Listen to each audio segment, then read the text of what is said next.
This is one of many beds I've got, raised beds. All the other ones are timber. This is a plastic one, and they all are growing too fast. This is probably about 4 weeks, a month and a bit, I think, maybe. And let me just get a cos lettuce out of here. Now, I'm actually having a problem with myself here. Not with myself, but my thinking process and the way I'm going to move forward as far as my garden beds. I know I've been talking about the mulching your beds, and it's vital, you should mulch. But I'm thinking, because I've been using the bean straw, and we'll go and have a look shortly, the difference. This one has no bean straw, and look how clean it is. But more importantly, not a single bird.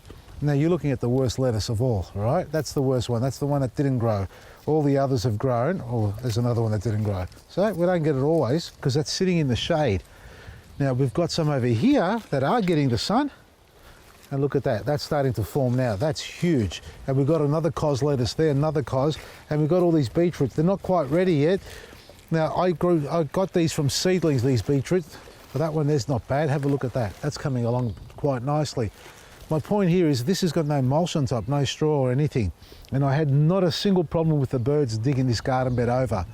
They didn't come in here, they didn't get involved, they didn't nest into the soil or, you know, looking for grubs and things like that. And we didn't get any composting creatures in here as well. And if you have mulch, you're going to get the butcher boys and things like that. They're going to come in the garden bed and start to compost your beds.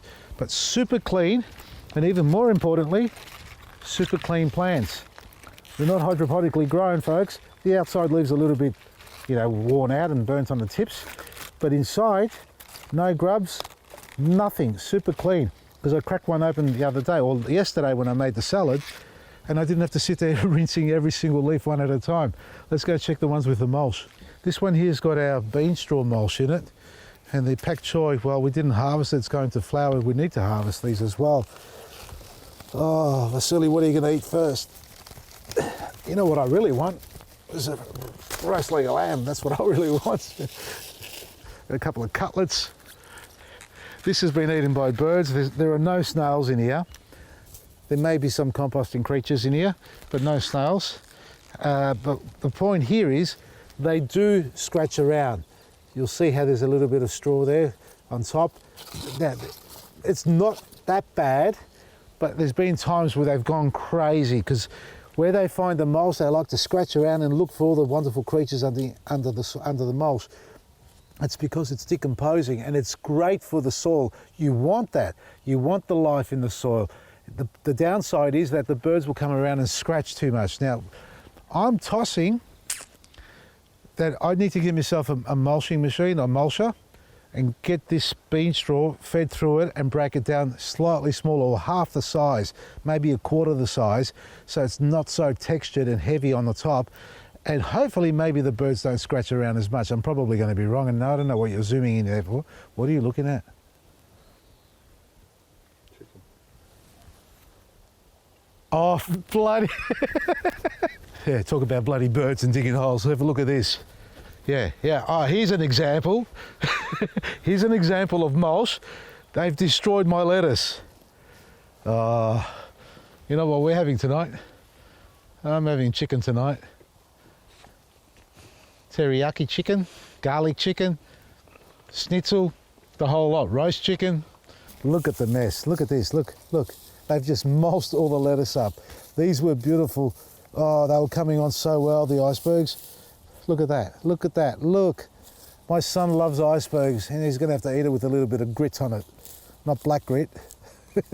Now, chickens are different to your normal wildlife birds, folks, because once the plant gets large enough, and these were starting to form because there were so many leaves on the outside, well, these are going to go to the birds, the chickens and the sheep now.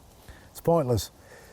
But when you first plant your seedlings, and an example here, and I'd love to find out some great solutions if anybody has any out there. It could be netting if you like, or even that guard mesh that you can put down. This bed here, I've planted out probably 3 times.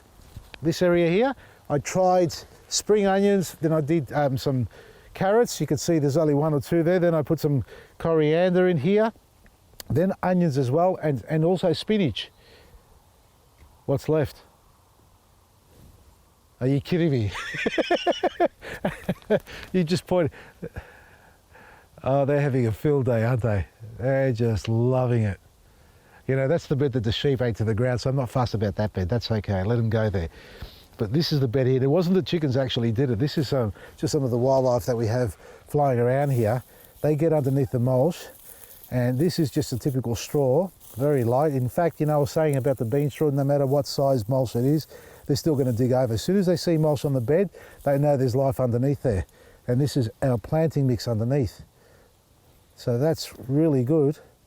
No worms. No worms yet. Oh, what's that? That's the carrot. That's the leftover carrot. Have a look at that poor little soul. So they do dig over. So if you've got any great ideas on covering these, apart from just putting mesh around the sides there because the birds will fly in and start digging holes, I'd love to hear your tips and advice on that. Hey, Cara, you're meant to be stopping them. Go and get them. There they are. This way. That way. Go. That's it. So mulch is important because it puts the life in the soil and allows it to be a nice ecosystem underneath there, and that's hence why the birds go in there. But the short term is when you plant your seedlings, you need to protect them so they don't get dug over. And then always use something natural and organic because you don't want the wildlife eating those little yellow balls, those slow release fertilisers, because that might confuse them as butcher boys or something. Not that they will, but slow release fertilisers and chemicals that shouldn't be in the garden bed. Folks, let's go and get them out of the garden. Yeah, this one's gone to heaven, this garden. The cabbages were destroyed, so we're just seeing, we're going to build this up and raise it up. So we have it about 30 centimetres high. Go, Leia. Leia, Leia. No, Leia, come here. This way. No. Good girl. There's a little gap in this corner here where they get through, but this one's a bit shocked. And she's a little bit fat because she's eating all my bloody lettuce. There it is. Come on, you can't get your body in there because you're too fat. Come on. Come. Oh, bugger you. Ah, there you go. She's through. Yeah, that's where they sneak in from. Yeah, block it off, you say. I don't know, I don't mind. Oh my, I'm gonna, bloody chickens! These carrots are starting to show signs of being ready. Most of these are lying down on a job because they can't push down below. I'll just see if I can pull one up here. All right, let's go with this one. Oh, what sort of legs have, oh, really? I should have showed you the one I pulled up yesterday. It was a forked carrot, but it was about that long. It's half decent. This one, look at that, it's not pushing through. If I left it in there any longer, it's already starting to go green there. Let me find another one. They're still delicious. Doesn't matter the shape or size. Jeez, there's so many here. Look at this one here lying down on the job. Just growing on the surface. More than happy. They're not ready. Garlic's not ready. By the way, garlic has to yellow off completely before you pull it out, folks. A little bit early. This one's gone limp because someone's broken it. Yep. I dare say it's one of the birds. I hear chickens in here still. Farm life, folks. Should have stayed in Melbourne. You're not going to learn your lesson, are you? Good girl. Come on, sit down. And Cara's the jealous one. Last tip, folks. When you want to grow radishes, grow them from seed. Don't buy punnets because they're almost ready in the punnets. My darling wife came home with a punnet of radishes. I stuck them in there and 2 weeks later they're ready. They were half the size when I put them in, so the best way is actually buy seed, folks. I mean, you can grow them like that if you like, but at the end of the day, grow them from seed, honestly. But just get yourself a good quality mix to grow them in. Look at here, come here, quick. Have a look. Slaters and all wonderful creatures underneath there. They're composting everything down. This is what I was talking about earlier. A quality mix with a little bit of mulch on top. There's nothing wrong with that. This is a fresh mix. This has only been in here about 3 or 4 weeks. Not even, yeah, 4 weeks max. Was that a slug?